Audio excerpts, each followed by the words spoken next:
and welcome back to my channel, lovely people. This is Ankita Prasad. So as you guys already know, I have cleared UGC NET 2023, December 2023 का attempt. I have cleared it, yes, with flying colors. Yes, flying colors इसलिए बोल रही हूँ क्योंकि मेरे 200 number आए हैं 300 में, which is quite a good percent, 66.66% एकदम सिमेट्री वाला नंबर आ गया है. And I am so happy to say this to you all. बहुत सारे लोग कमेंट करते थे, पर्सनली पूछते थे क्या प्रिपेयर कर रहे हो, क्या पढ़ रहे हो. तो भाई मैं बता देती हूँ, मैंने आपसे कहा था, मैंने प्रॉमिस किया था कि जब मेरा रिजल्ट आ जाएगा, मेरा अगर सिलेक्शन हो जाएगा तो मैं आपको जरूर बताऊंगी. तो आज मेरा सिलेक्शन हो चुका है, तो मैं आपको बता रही हूँ कि मैं यूजीसी नेट की तैयारी कर रही थी. और आप लोग बोलोगे कि ऐसे तो हमने बहुत सारे लोगों का रिजल्ट देख लिया है, बहुत सारे ही लोग निकाल लिए, तुमने निकाल के कौन सा बड़ा पहाड़ तोड़ दिया है ना, कौन से बहुत मार्क्स ले आई हो. जी हाँ, बहुत कम मार्क्स में भी लोगों के सिलेक्शन हो रहे हैं, बट आपको ये जानने की जरूरत है कि मेरा सिलेक्शन जनरल कैटेगरी में होता है और जनरल कैटेगरी के लिए आपका जो कट ऑफ होता है वो काफी ज्यादा हाई जाता है. इसीलिए पिछले 2 बार से मेरा सिलेक्शन नहीं हो रहा था. मार्क्स मेरे अभी भी बहुत सारे कैटेगरी वालों से बहुत ऊपर आ रहे हैं, जिनका सिलेक्शन हो रहा है, जिनका नहीं भी हो रहा है मुझे नहीं पता, बट बहुत ज्यादा मार्क्स मेरे अच्छे आते थे पहले भी.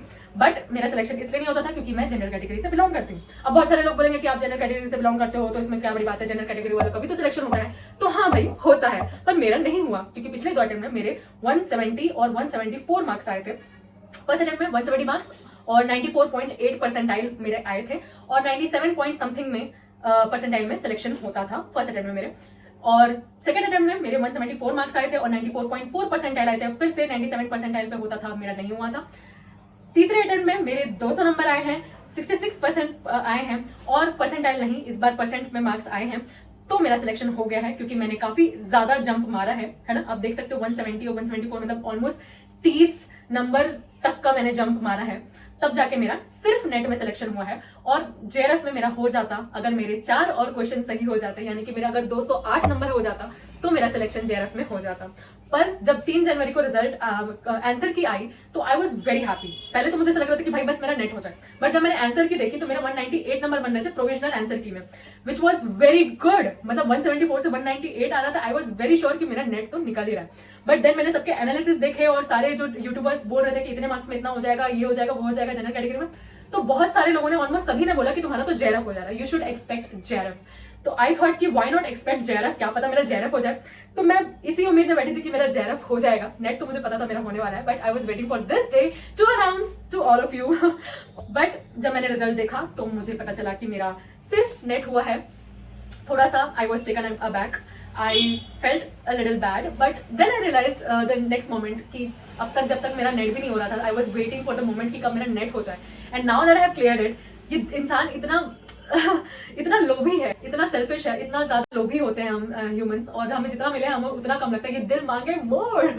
तो बस मुझे ऐसा लगा कि I shouldn't be ungrateful for what I have achieved. So I am here acknowledging my success and telling you this and telling you my success story. And I have worked my ass off guys, I have really worked my ass off. सिर्फ UGC net के लिए आप सोच रहे होगे कि इतना preparation करने की क्या जरूरत है. जैसा कि मैंने बताया, मैं जनरल कैटेगरी से हूँ और जनरल कैटेगरी का कट ऑफ बहुत ऊपर जाता है, जिसके लिए आपको ज्यादा पढ़ना पड़ता है, ठीक है. और मैं गोल्ड मेडलिस्ट हूँ, डबल गोल्ड मेडलिस्ट हूँ, मुझे इतने प्राइजेस मिले हैं, इतना मैंने टॉप किया है, तो मेरे लिए आसान होना चाहिए था. बहुत लोगों को लगता है, सही लगता है, आसान होता है, लेकिन मैं आपको बता दूं कि जो यूनिवर्सिटी का सिलेबस होता है और जो यूजीसी नेट का सिलेबस होता है वो बहुत अलग होता है. You have to prepare for a set syllabus. इन सेमेस्टर एग्जाम्स के लिए आपको एक सेट सिलेबस दिया जाता है कि हाँ लिमिटेड है, इट्स वेरी लिमिटेड है ना, इतना ही है, इतना पढ़ना है, इतना सेमेस्टर में मार्क्स आ जाते हैं जिससे आप बहुत अच्छा स्कोर कर सकते हैं. पर जब आप नेट की तैयारी करते हैं, कॉम्पिटिशन की तैयारी करते हैं, तो उसमें इट्स एन ओशन, वो कहीं से भी क्वेश्चन आ सकता है. And UGC net English literature का सिलेबस बहुत वास्ट है, बहुत ज्यादा वास्ट है. Even after scoring this much marks I am unsure कि मुझे बहुत सारी चीजें आती हूँ. मुझे नहीं आती बहुत सारी चीजें, और किसी को भी नहीं आती, 100% चीजें किसी को भी नहीं आती.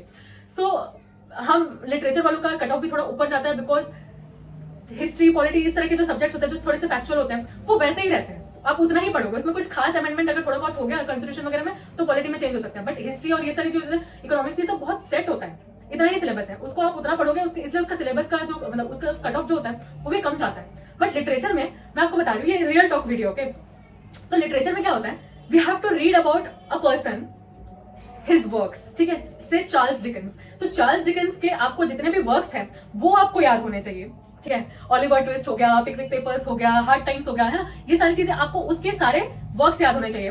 वो कब बॉर्न हुआ था वो याद होना चाहिए, उसके टाइम पीरियड में कौन और बॉर्न हुआ था वो भी याद होना चाहिए, उसके जो वर्क्स है उनका क्रोनोलॉजी याद होना चाहिए कि कौन सा पहले आया कौन सा बाद में आया, बिकॉज क्वेश्चन आते हैं कि आपका कौन पहले आया था कौन बाद में आया था, वो डेट वाइज आपको याद, मतलब ईयर वाइज याद करना पड़ता है, वो याद होना चाहिए। और उसी से मतलब उसी टाइम पीरियड में कोई दूसरा वर्क किसी और राइटर का है तो वो भी याद होना चाहिए, ताकि जब आपको क्वेश्चन में इस राइटर का और इस राइटर का दोनों का वर्क देके पूछे क्रोनोलॉजी में सेट करो, तो आपको उस टाइम पे उस पॉइंट पे आपको वो चीज सेट करने आनी चाहिए। मतलब ये बहुत ज्यादा टफ हो जाता है, it's a very vast thing which you have to remember, you have to mug up, या you literally have to mug up, आपको रट्टा मारना है, ठीक है, यू हैव टू रट्टा फाइल ऑल ऑफ दीज थिंग्स।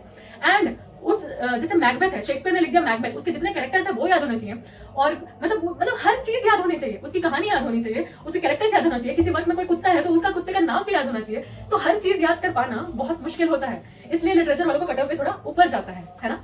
तो मैं बोस्ट नहीं कर रही हूँ कि भाई मैं बहुत तोप हूँ, बट हाँ मैंने बहुत कुछ पढ़ा, बहुत मेहनत की, पिछले 2 अटेम्प्ट से मैंने बहुत कुछ सीखा कि मुझे क्या एक्स्ट्रा करने की जरूरत है, तो मैंने टेस्ट सीरीज लगाई, मैंने क्रोनोलॉजी पे फोकस किया, एंड मैंने कोई भी नोट्स बदले नहीं, मैंने अपने पुराने नोट्स के साथ ही पढ़ाई की, बट मैंने उसे इतने बार पढ़ लिया था कि अब वो चीजें मेरे को एकदम मुंह-ज़बानी याद हो गई थी। इसलिए कहते हैं कि practice makes a man perfect, जितना आप एक ही नोट्स को बार बार पढ़ेंगे वो आपको ज्यादा फायदा करेगा, ना कि हर बार इस बार नहीं हुआ तो कुछ और बुक से पढ़ने लगे, इस बार नहीं हुआ तो कुछ और बुक से पढ़ने लगे, ऐसा नहीं करो, जो आपका बेस है वो क्लियर होना चाहिए। तो इसीलिए मैं बोलती हूँ कि पहले अपना खुद का एक सिलेबस डाउनलोड कर लो, एक पर्टिकुलर एजुकेटर को फॉलो करो, उसके नोट्स बनाओ, खुद से पढ़ो, उससे रिलेटेड कोई बुक है अगर आपको बुक से पढ़ना चलता है तो बुक को लो, उसे फॉलो करो और उसे याद करो एंड क्वेश्चंस लगाओ। This is everything that you need to do to clear any exam. और मेरे 8 नंबर से जेआरएफ चूक गया है, but I will try next time कि मैं निकालूं, and yes this is it. Okay, और एक चीज, मैं जेंडर कैटेगरी में कैसे आती हूँ, बहुत सारे लोगों का डाउट ये है, क्योंकि मेरे गांव साइड वाले लोग बहुत सारे लोग देख रहे हैं और वो मुझे कहेंगे कि आप ओबीसी में बिलोंग करते हैं, हमारे कास्ट के लोग। जी हाँ, हम ओबीसी में बिलोंग करते हैं, लेकिन मेरे जो फादर हैं, मेरे पिताजी हैं, मेरे परम पूज्य पिताजी हैं, वो गवर्नमेंट जॉब में हैं, वो खुद एक असिस्टेंट प्रोफेसर हैं, तो उनकी सैलरी के हिसाब से हम लोग क्रीमी लेयर में आते हैं। और क्रीमी लेयर क्या होता है, नॉन क्रीमी लेयर क्या होता है, आपने देखा होगा कि ओबीसी में एक होता है क्रीमी लेयर, एक होता है नॉन क्रीमी लेयर। तो हम आते हैं क्रीमी लेयर में। एक सेट एनुअल इनकम होती है, जो कि कितनी होती है मैं यहाँ लिख दूंगी, क्योंकि अभी का डेटा मुझे पता नहीं है। पहले के टाइम पे 8 लाख होता था, अभी तो बढ़ गया होगा। तो उतने इनकम से अगर आपका एनुअल इनकम ज्यादा होता है आपकी फैमिली का, तो आपको क्रीमी लेयर में रखा जाता है ओबीसी में, और आपको कोई भी रिजर्वेशन कैटेगरी वाले जो लोग होते हैं, रिजर्वेशन के जो फायदे होते हैं वो आपको नहीं मिलता है। तो मेरे पापा जी गवर्नमेंट जॉब में है, हम कहीं से छुपा नहीं सकते कि हमारा इनकम कहाँ से आता है, कैसे आता है, सबको पता है कितना आता है, तो हम कोई धांधली फांधली नहीं कर सकते।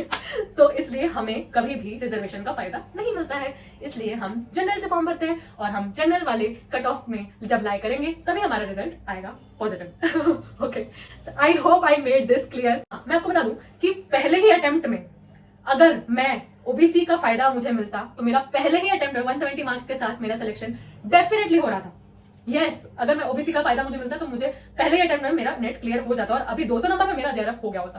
ओके, सो मुझे नहीं मिला। अगर मैं ईडब्ल्यूएस यानी कि इकोनॉमिकली वीकर सेक्शन में भी आती है जनरल में, तो भी मेरा सिलेक्शन फर्स्ट अटेम्प्ट से हो जाता। वो 93 परसेंटाइल के अराउंड, 91 परसेंटाइल के अराउंड उनमें ओबीसी में और उसमें सिलेक्शन हो रहा था, मेरा हो जाता, बट मेरा नहीं हुआ। इट्स वेरी ऑब्वियस कि मैं अपसेट थी कि काश मैं कैटेगरी का मुझे फायदा मिलता और मेरा पहली बार में सिलेक्शन हो जाता, क्योंकि मेरे आसपास के लोग मेरे से कम मार्क्स में उनका सिलेक्शन हो रहा था, मेरे से इक्वल और मेरे से कम मार्क्स में बहुत सारे लोगों का सिलेक्शन हो रहा था। तो इट वाज बट ऑब्वियस कि I would feel bad about it, I would want to rant about it.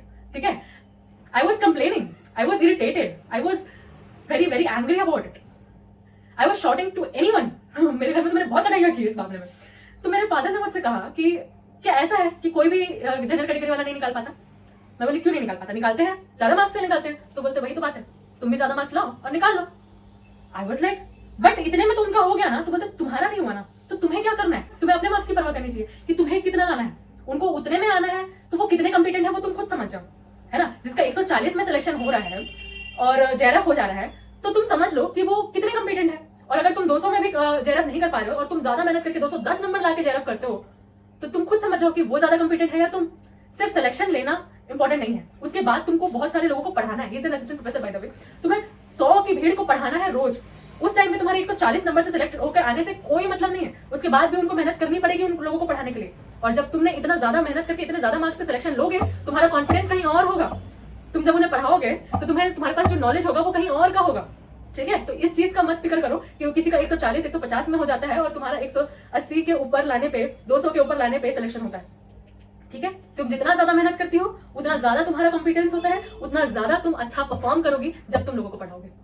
ठीक है, एंड आई रियलाइज्ड इट कि कितनी अच्छी बात है ये, है ना, कितनी अच्छी बात है। तो सेकंड अटेम्प्ट में जब मेरा नहीं निकला तो मैंने किसी को कंप्लेंट नहीं की, कुछ भी नहीं बोला, किसी को नहीं बताया, और मैंने बस अपने पापा से बात की थी और मैंने बस एक ही चीज रियलाइज की कि भाई अब आगे क्या करना है। पहले अटेम्प्ट में जब नहीं होता तो मैं कंप्लेन कर रही थी, ये गलत, एनटीए गलत, मेरा रिजर्वेशन होता तो ऐसा हो जाता वैसा हो जाता, मैंने सिर्फ कंप्लेन की। सेकंड अटेम्प्ट में मैंने सारा जो रिस्पॉन्सिबिलिटी था अपने फेलियर का वो अपने ऊपर ले लिया। कोई मेरे कास्ट की गलती नहीं है, कोई मेरे पापा की गलती नहीं है कि वो इतना कमाते हैं, कोई एनटीए की गलती नहीं है, कोई किसी और की गलती नहीं है कि उसका सिलेक्शन हो गया, मेरा क्यों नहीं हुआ, किसी और का कोई गलती नहीं है। गलती सिर्फ मेरी है कि मेरा कॉम्पिटेंस उतना नहीं है, मेरे मार्क्स उतने नहीं आ रहे हैं। ठीक है, and I am very grateful कि मैं जनरल कैटेगरी को बिलोंग करती हूँ, बिकॉज अगर मैं जनरल कैटेगरी को बिलोंग नहीं करती तो आज मैं भी 160 नंबर पे, 150 नंबर पे, 170 नंबर जो मेरे फर्स्ट में आया था उसको लेके कंप्लेसेंट हो जाती कि हाँ भाई इतना आ गया, मैं तो तोप हूँ और मेरा सिलेक्शन हो गया है और मैं मतलब हो गया, मैं क्वालिफाई हो गई। अगर मेरा उस समय क्वालिफाई हो जाता तो मैंने इतनी मेहनत नहीं की होती, और आज जो मैंने अपने लिमिट्स को पुश किया है कि नहीं भाई और कर, वो नहीं करती। ये बहुत ही कॉन्ट्राडिक्टरी बात है, लेकिन मैं कहूंगी जरूर कि भाई किसी का 150 नंबर पे नेट हो जा रहा है, मेरा 170 नंबर पे भी नेट नहीं हो पा रहा है, तो क्या वो मेरे से ज्यादा कैपेबल है? अगर मैं एसटी होती, आई एम नॉट, मैं किसी को डिफेम नहीं करना चाहती हूँ, बट अगर मैं एसटी होती तो मेरा जेआरएफ हो गया होता फर्स्ट अटेम्प्ट में 170 नंबर के साथ।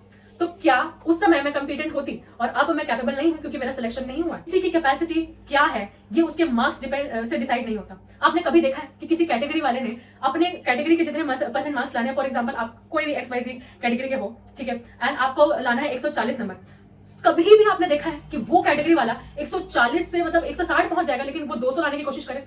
नहीं करते। बहुत रेयर केसेस में होता है कि वो 200 लाने की कोशिश करते हैं, और जो लाने की कोशिश करते हैं, I am so glad you guys exist. क्यों नहीं करते?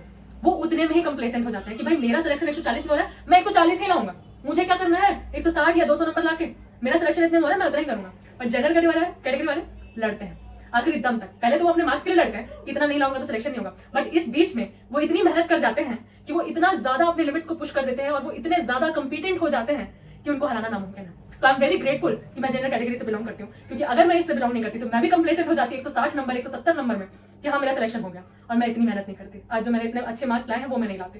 तो अगर आप भी कोई कैटेगरी को बिलोंग करते हैं या नहीं करते, ना तो आप इस चीज से परेशान हो कि उसका उतने में हो गया, उसका इतने में हो गया, हमारा इतने में भी नहीं हो रहा है, इससे भी मत हो, ना तो इतने खुश हो जाओ कि हाँ भाई हमारा तो 200 लाने की क्या जरूरत है, हमारा तो 150 में हो रहा है। दोनों ही चीजें मत करो, आप दोनों को ही मेहनत करने की जरूरत है। सिर्फ एग्जाम क्लियर करने की बात नहीं है, मेहनत इसलिए करो क्योंकि आप अपने लिमिट्स को पुश करना चाहते हो, आप अपने बेस्ट हाईएस्ट वर्जन तक पहुंचना चाहते हो, आप वो अचीव करना चाहते हो, अपने हाईएस्ट पोटेंशियल तक पहुंचना चाहते हो।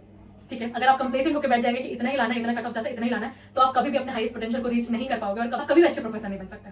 और जो इंसान सिर्फ अपने लिमिट्स को पुश करके वहां तक पहुंचना चाहता है, अगर वो लाना है तो मैं क्यों नहीं लाऊंगा, भले मैं कोई भी कैटेगरी को बिलोंग करूं, तो तब आप समझ लेना आप जीत रहे हो अपनी लाइफ में। This was quite a long real talk video, but I wanted to share it with you all. I hope you liked it, and do let me in the comment section how you liked it and what all things you want to know from me, and I'll try to make another video on that.